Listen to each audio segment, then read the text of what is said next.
They came out of the locker room at 900 miles an hour.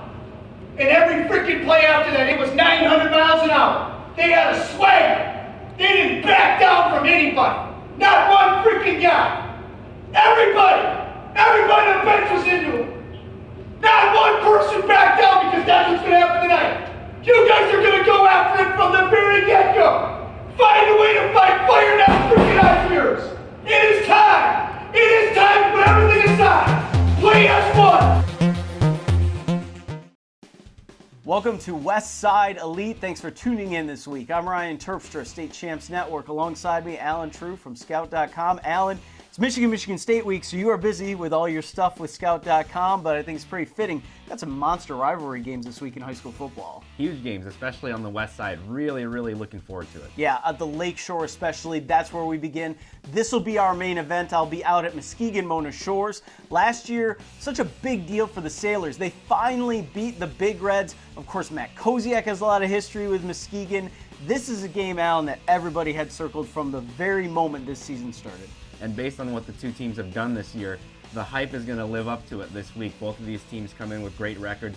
Really, since Muskegon lost to CC, nobody's really been within 3 touchdowns of either school. So it's going to be, I think the main test is going to be when it's a tight game, who handles the pressure better, who takes care of the football better. And isn't it great that this rivalry is picking up now? For years, Muskegon had Mona Shores' number. Now you see the excitement in town over this game, and I think it's a great thing. I'm really excited to be there. Great players on both sides. Of course, people will be looking for Pimpleton from Muskegon to see if he can continue his stellar play. Hunter Borsma is on our Mr. Football watch list. Of course, the coaching staffs know each other very well. I don't even know what side of the field Tony Annese is going to stand on because he seems to show up at all these games as well. But it's going to be really cool. I'm definitely looking forward to this one. Another great rivalry game that's actually recognized as one of the best ones in the Midwest. East Grand Rapids and Lowell. Very fitting that they're on Michigan State week as well. East Grand Rapids did get that loss against Grand Rapids Christian in the OK White, but they've rebounded. Lowell's looked great since that Walled Lake Western game that both you and I were at. So I expect this one, once again, you throw out the records when these two get together. Absolutely, and I saw both of these schools play this year. They're both very disciplined, well-coached teams. You expect that out of both schools. So going into this game, you always expect a tight, closely contested one, and I don't see any reason that this one will be any different. Moving to the OK Bronze. Last year, one of the better games I covered was Cedar Springs versus Forest Hills Northern. This year, Cedar Springs once again is in the conversation for the title. They beat Forest Hills Northern, but this time they're facing Forest Hills Eastern, who is undefeated. And I think this is quietly a pretty underrated conference, Alan.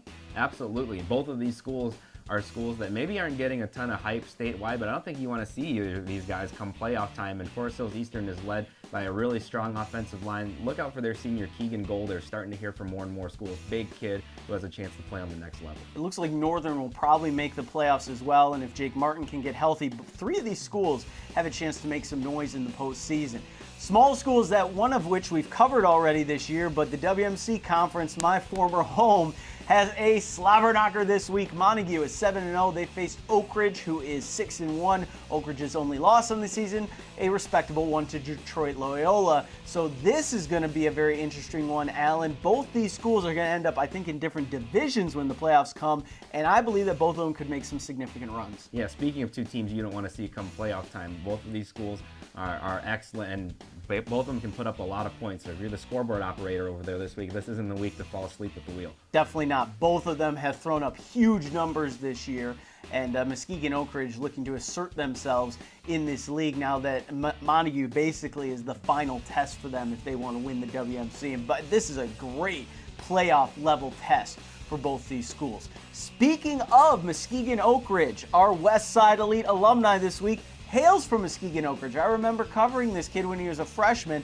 I was like, what's this guy doing? This is a 14-year-old kid playing quarterback, your starting safety. He's their punter and their kicker. Jamie Potts able to do it all, Alan. Yeah, he's showing that this year. He was playing baseball. decided to come back and play some football at Grand Valley. Hadn't practiced with the team, hadn't been around football, steps back out there and starts playing, and it's been like riding a bicycle for him. You see him getting more and more comfortable every week. Had a huge game last week against Wayne State, and he's a huge key for their offense. They're very, very different without him out there. He's been a nice security blanket for quarterback Bart Williams. Really better than a security blanket. He's their go-to guy. Yeah, when he decided to commit to Grand Valley, I was interested to see what would happen with him. He was a dual-threat quarterback in high school. They moved him to tight end, and I thought, that could happen. He's a pretty big kid. He's fine. I mean, at this point, his senior year, he's on the outside as a receiver, though they have moved him around a little bit. He's just a football player, and I think that is definitely something for kids around the area to look at. You might play one position in high school, you might be recruited in another position, but you just got to find a way to be on the field and make an impact, and that's what Jamie Potts has done during his career. Yeah, a lot of former high school quarterbacks playing in the NFL and playing at the major college level. So those position switches usually work out. It was a great evaluation job by Grand Valley because you really couldn't tell what kind of ball skills he had based on his quarterbacking film. And now that's the biggest part of his game is his ability to go up and get it. Yeah, good recruiting by Matt Mitchell and his crew. This is Westside Elite. Ryan Terpstra, Alan True. You can find me on Twitter at Terp himself, Alan at Alan True. We get ready as the playoffs approach. People are punching their tickets this week. We'll be talking more of that, plus recruiting next week on Westside Elite. But for now, appreciate you tuning in. Thanks for the download.